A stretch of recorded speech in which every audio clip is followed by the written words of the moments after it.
Hello, আসসালামু আলাইকুম। প্রিয় এসএসসি শিক্ষার্থী ভাই বোনেরা,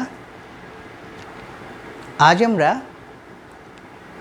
অনেক গবেষণা করে এসএসসি 2024 সালের যারা পরীক্ষার্থী তাদের বাংলা দ্বিতীয় পত্রের প্রবন্ধ রচনার উপর একটি সাজেশন তৈরি করেছি। আমরা সপ্তডিঙ্গা টিউটোরিয়াল একাডেমির পক্ষ থেকে আমরা এখানে মোট 18টা রচনা, ইম্পর্ট্যান্ট 18টি রচনা আমরা এখানে নিয়ে এসেছি।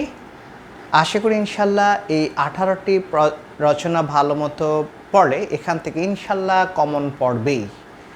আমরা দেখতে পাচ্ছি যে আমাদের পরীক্ষায় যে রচনাগুলি আসে সেগুলোকে মোট 4টি ক্যাটাগরিতে আমাদের ভাগ করা হয়, অর্থাৎ 4টি ক্যাটাগরিকে বিভক্ত করে 4টি ক্যাটাগরি থেকেই এই রচনাগুলো আমাদের দেওয়া হয়।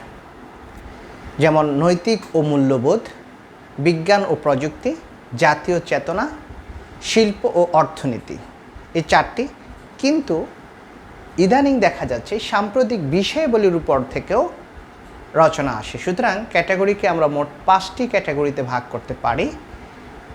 আমি প্রত্যেকটা ক্যাটাগরি ওয়াইজ, অর্থাৎ নৈতিক ও মূল্যবোধ কোন কোন রচনাগুলি ইম্পর্ট্যান্ট, বিজ্ঞান ও প্রযুক্তি কোন কোন রচনা ইম্পর্ট্যান্ট, জাতীয় চেতনা কোন কোন রচনাগুলি ইম্পর্ট্যান্ট, এগুলোকে ইন্ডিভিজুয়ালি আলাদা না করে আমি 5টি রচনাকে একত্রে আমরা একটা সাজেশন তৈরি করেছি।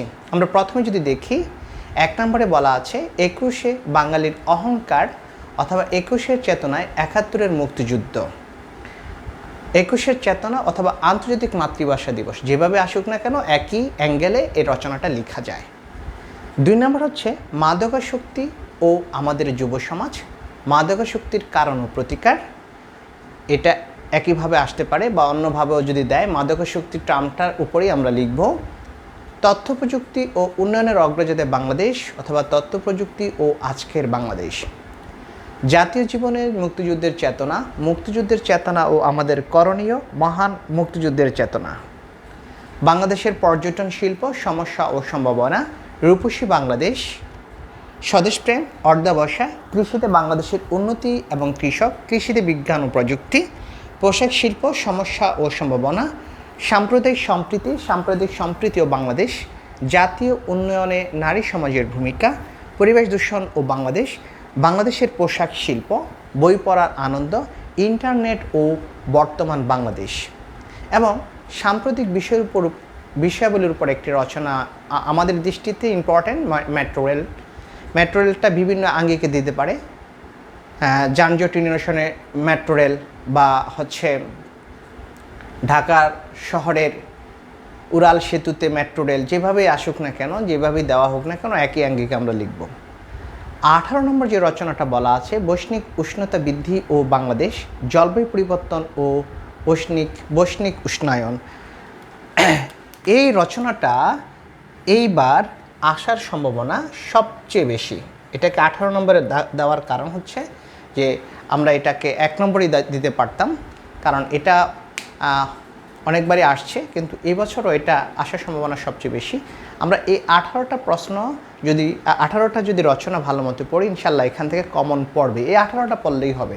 জাস্ট এবার এই এই রচনাগুলোর মধ্যে কোন রচনাগুলো আমি পড়ব বা কোন রচনাটা আমি পরীক্ষায় অ্যান্সার করব, সেটা আমি এখন একটু দেখিয়ে দিচ্ছি।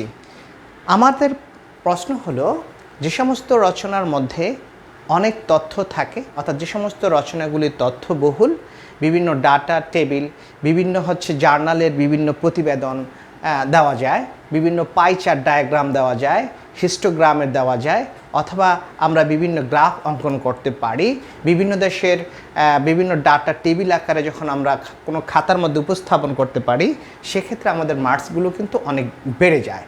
এরকম একটা রচনা যদি আমি সিলেক্ট করতে পারি, আমাকে সর্বপ্রথম দেখতে হবে যে এই যে এখানে যেই 5টা ক্যাটাগরির মধ্যে যদি 5টা রচনা দেওয়া হয়, যেমন এই নৈতিক ও মূল্যবোধ থেকে একটা দিবে, বিজ্ঞান ও প্রযুক্তি থেকে একটা দিবে, জাতীয় চেতনা থেকে একটা দিবে, শিল্প অর্থনীতি থেকে একটা দিবে, সাম্প্রতিক বিষয়গুলি থেকে একটা দিবে, তো আমাকে সিলেক্ট করতে হবে কোন রচনাটা অ্যান্সার করলে আমি সবচেয়ে বেশি তথ্য দিতে পারবো এবং কোন রচনাটা আনকমন, আমি সেই রচনাটা আমি অ্যান্সার করব। যেমন রূপসী বাংলাদেশ, এটার ভিতরে আমি কি তথ্য দিব? স্বদেশ প্রেম, অধ্যাবসায়, তেমন তথ্য নাই। বাট যদি বা 21শে বাঙালির অহংকার, 21শে চেতনা, এটা মাদকাসক্তিও আমাদের যুব সমাজ, এটার উপর অনেক তথ্য দেওয়া যেতে পারে।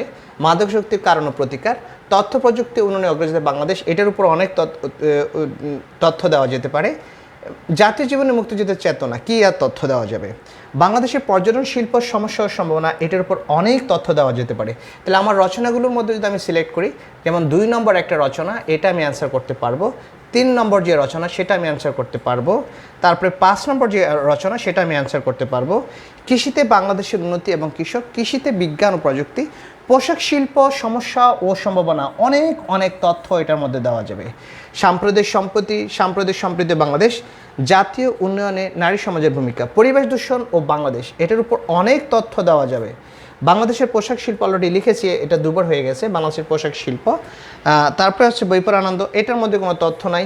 ইন্টারনেটে বর্তমান বাংলাদেশের তথ্য নাই। মেট্রো রেলের তেমন তথ্য নাই। এবং এটা হচ্ছে আমার বৈশ্বিক উষ্ণতা বৃদ্ধি ও বাংলাদেশ, জলবায়ু পরিবর্তন ও বৈশ্বিক উষ্ণতা। তাহলে আমি দেখতে পাচ্ছি 1, 2, 3, 4, 5, 6, এই 6টা রচনা যদি আমি পরীক্ষায় অ্যান্সার করি, আমি প্রচুর তথ্য দিতে পারবো।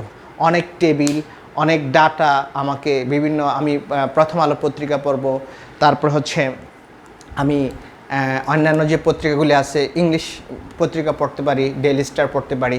সেই সমস্ত পত্রিকার বিভিন্ন কাটিং আমি সংগ্রহ করে সেই কাটিংগুলো বিভিন্ন জার্নালে প্রকাশিত অর্থনৈতিক সমীক্ষা অথবা আমাদের বাংলাদেশের যে সমস্ত সমীক্ষাগুলো হয়ে থাকে, গবেষণালব্ধ যে ফলাফলগুলো গবেষকরা দিয়ে থাকে পত্রপত্রিকায়, সেগুলো আমি টেবিল আকারে আমি যদি আমার রচনায় ইনক্লুড করতে পারি, সেখানে আমি প্রচুর মার্কস আমি ক্যারি করতে পারবো। সেই জন্য রচনা অ্যান্সার করার ক্ষেত্রে সবার আগে দেখতে হবে কোন রচনাটা আমার সবচেয়ে বেশি তথ্যবহুল এবং সবচেয়ে বেশি ইনফরমেটিভ এবং ইনফরমেশন বেশি দেওয়া যাবে। বিশ্বের বিভিন্ন দেশের ইনফরমেশনকে আমি কালেক্ট করে আমি সেখান থেকে ডাটা সংগ্রহ করে আমি খাতায় লিখে দিয়ে আসবো। তাহলে আমি প্রচুর মার্কস পাবো এবং আমার এই মার্কসটা পরবর্তীতে আমার অ্যাডমিশনে অনেক হেল্প হবে। সুতরাং এই জিনিসটি বিবেচনা রেখেই আমরা আমাদের প্রবন্ধ রচনা যে প্রশ্নটি থাকবে সেটা আমরা অ্যান্সার করে দিয়ে আসবো। আমরা পরবর্তীতে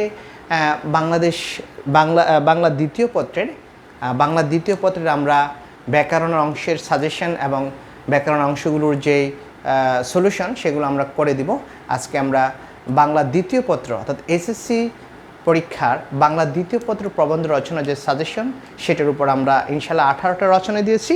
আশা করি এই 18টা রচনা থেকে ইনশাল্লাহ একটা কমন পড়বে। একাধিক প্রশ্ন এখান থেকে কমন পড়বে, একাধিক রচনায় কমন পড়বে, কিন্তু আমরা সিলেক্ট করব যে কোনো একটি। যেমন বৈশ্বিক উষ্ণতা বৃদ্ধি ও বাংলাদেশ, জলবায়ু পরিবর্তন ও বৈশ্বিক উষ্ণায়ন, খুবই ইম্পর্ট্যান্ট একটা রচনা। পরিবেশ দূষণ ও বাংলাদেশ, পোশাক শিল্প সমস্যা ও সম্ভাবনা, এটার একটা ইম্পর্ট্যান্ট। এই রচনাগুলো আমরা সিলেক্ট করে আমরা ইনশাল্লাহ এখন থেকে প্রিপারেশন নিয়ে নিব, যাতে পরীক্ষা হলে আসলে আমরা গদ বাঁধা মুখস্থ কোনো জিনিস লিখব না। আমরা সব কিছু আমরা মনে করি যে রচনা তো রচনার জন্যই, খালি পৃষ্ঠা গণলে হয়, ব্যাপারটা এরকম না। আমি লিখব তথ্যবহুল। আসলে পৃষ্ঠা গণলে লেখার মান যদি ভালো না হয়, যদি সেখানে তথ্য না থাকে, তাহলে কিন্তু বেশি মার্কস ক্যারি করা যায় না। পৃষ্ঠার পর পৃষ্ঠা লিখলেও দেখা যায় যে মার্কস তেমন পাওয়া যাবে না। বাট সে যদি অসংখ্য তথ্য দিয়ে অল্প লিখে তারপর সে প্রচুর মার্কস পাবে। কারণ যারা খাতা দেখে তারা আসলে ওই গদবাদা বানিয়ে লিখা এটা পছন্দ করেন না এবং এটা তাদের কাছে ভালো হয় না, ভালোভাবে তারা নেন না। এই জন্য আমরা চেষ্টা করব রচনাকে আমরা অবহেলা করব না। অনেকে আছে রচনা পড়ে না, বানিয়ে লিখে, এটা হবে না। আমরা অনেক তথ্য কালেক্ট করে আমরা সেগুলোকে সংরক্ষণ করে সেই তথ্যগুলো বা ডাটাগুলো আমরা সঠিকভাবে মুখস্থ করে বা আমরা যেভাবে মনে রাখতে পারি মনে রেখে আমরা পরীক্ষার হলে সুন্দরভাবে উপস্থাপন করব, তাহলেই আমরা সর্বাধিক মার্কস পাবো। এটাই থাকবে সপ্তডিঙ্গা টিউটোরিয়াল একাডেমির পক্ষ থেকে সাজেশন। আমরা এটা আর দীর্ঘায়িত করব না, এখানেই সমাপ্ত করছি। আল্লাহ হাফেজ।